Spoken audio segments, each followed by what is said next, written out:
Oi pessoal, espero que vocês estejam bem. No vídeo de hoje eu quero falar um pouquinho sobre o que a criança aprende quando pinta, quando faz uma atividade artística plástica, né? Quando desenha, quando pinta.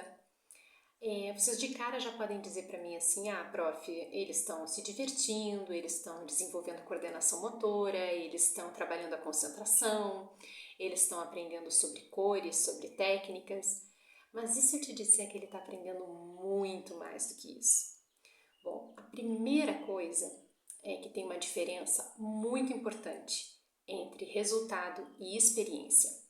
Então, quando a gente estiver propondo uma atividade artística para as crianças, é muito importante a gente libertar a criança da necessidade do trabalho ser bonito.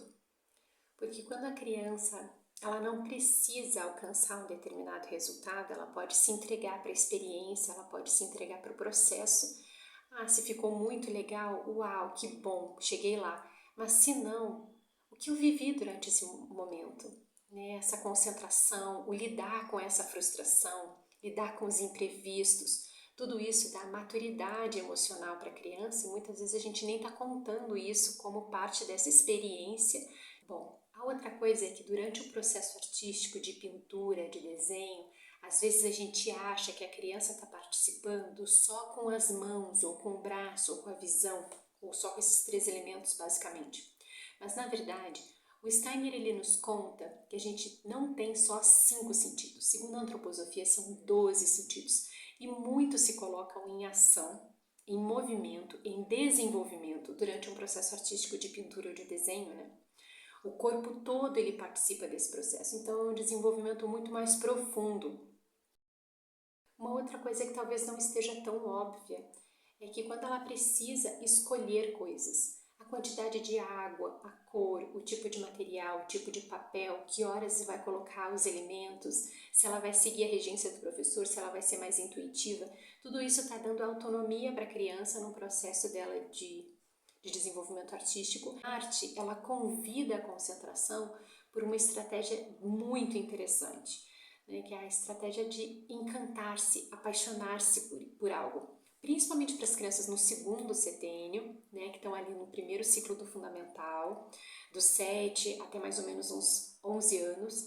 A gente sabe, né, isso se estende até os 14, porque é o segundo setênio todo, né, mas o primeiro ciclo do fundamental vai até mais ou menos essa altura. A gente sabe que o pano de fundo é aprender através da beleza, através desse encantamento.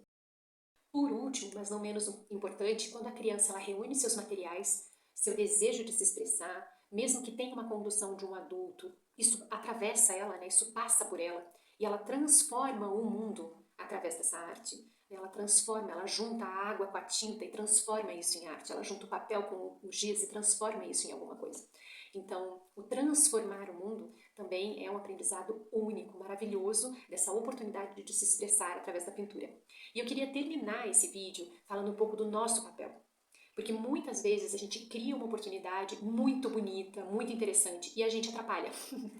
Por quê? Porque a gente pergunta o que está acontecendo, a gente pergunta o que está surgindo no papel, a gente não silencia, a gente não observa, a gente interrompe, a gente corrige. Então, a nossa postura, né, a forma como a gente se comporta diante de uma criança quando ela está trabalhando artisticamente é tão importante quanto os materiais que a gente escolheu, a mesa bonita que a gente montou, porque ela está aprendendo também, na verdade, principalmente pela nossa postura, pelo nosso exemplo. Né? A pequenininha, com certeza por imitação, mas a segunda, ela se reporta a essa autoridade amada. Essa autoridade amada é um filtro para o mundo.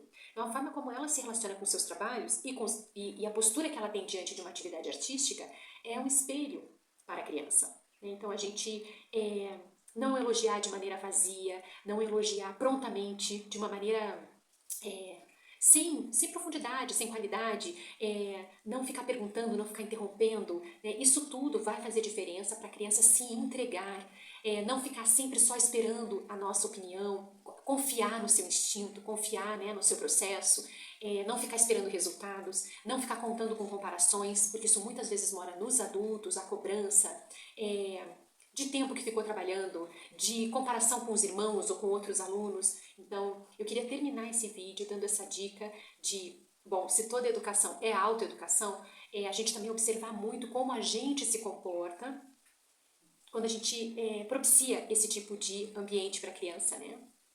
Então, é isso, eu espero que vocês tenham gostado. Até a próxima!